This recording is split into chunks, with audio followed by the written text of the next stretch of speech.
લ્યો યોગીરાજ આ ભિક્ષા.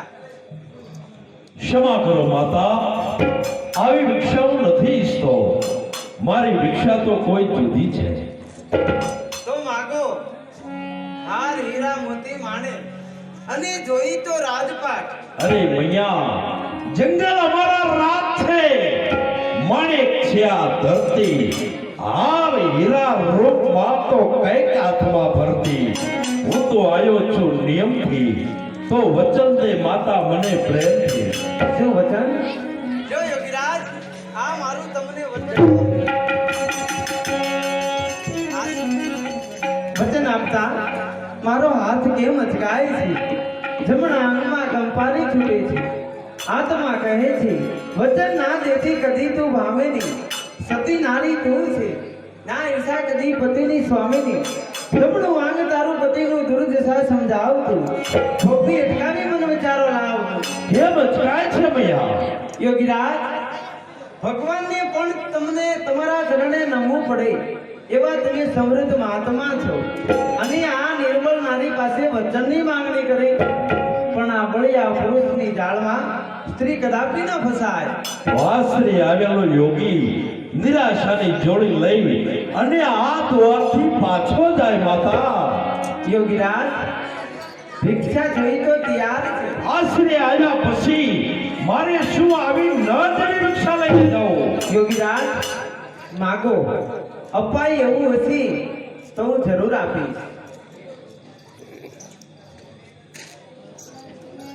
हमारे भाई जो है वह सिंधीभाई एना तरफથી हमारे પિંગલાના પાત્રમાં નિલેશભાઈ, ગોરખના પાત્રમાં અમારે મહેશભાઈ એને 50 રૂપિયા મોજના આપે છે. યોગીરાજ ભિક્ષા જોઈ તો તૈયાર છે. મારે તો માત્ર વચન જોઈએ. યોગીરાજ તમે યોગી થઈને કેમ ભૂલો છો? તમે એટલું તો સારી રીતે જાણો છો ને કે નારીનું અડધું અંગ તેના પતિનું ગણાય છે. હું તમને વચન આપું, મારો પતિ ઇનકાર કરે તો સતી નારીને મૃત્યુ પસંદ કરવું પડે. કારણ કે પતિ પત્ની મળીને વચન આપે તે સત્ય પ્રમાણું, બાકી બીજું રહસ્ય તેનું જાણું. તું સિદ્ધ સાચો છે પણ તારા હૃદયમાં બીજો ભાવ છે.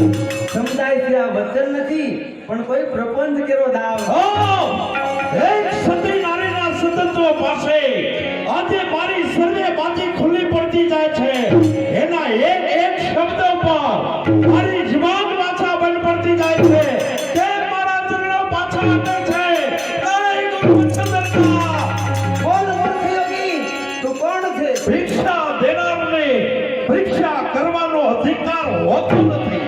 તો પછી ભિક્ષા લેનારને ભિક્ષાનો અધિકાર છે, વચનનો કદાપી નહીં. તો સાંભળી લે, એક શબ્દ પડતા રાખ હૃદય તારો પથ્થરનો કરી દે. અરે ભિક્ષા ભૈયા, તારો પતિ રાજા હું મારો પતિ. હા તારો પતિ. અરે માની લે તે કોઈ મહાન યોગી સમજાયો છે. અરે મને લાગે છે તું કોઈ પાગલ છે.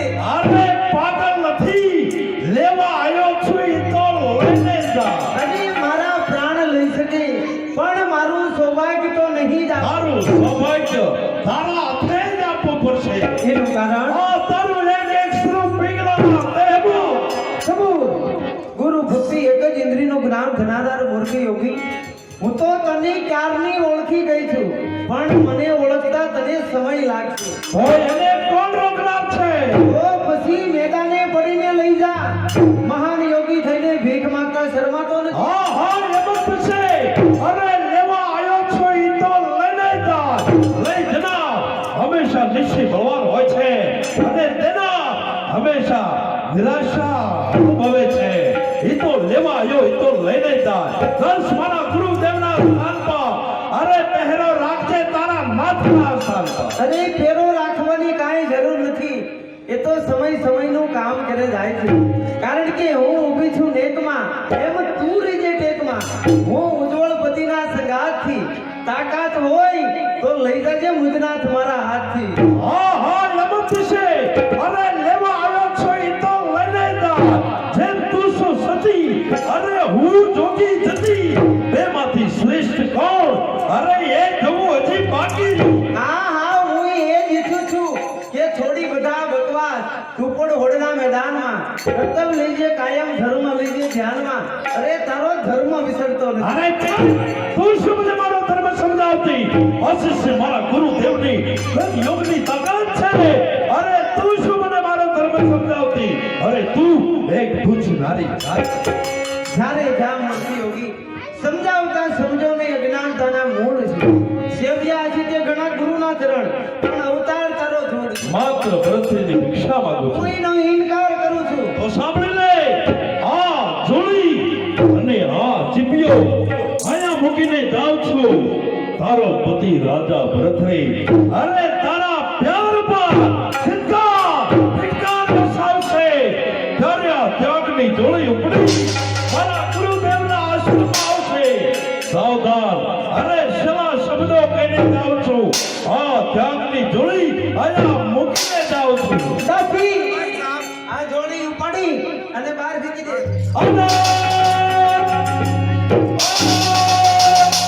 જોડે પડવી છે. અરે ભાઈ સાહેબ, આ જોડીમાં કાંઈક ચમત્કાર દેખાય છે.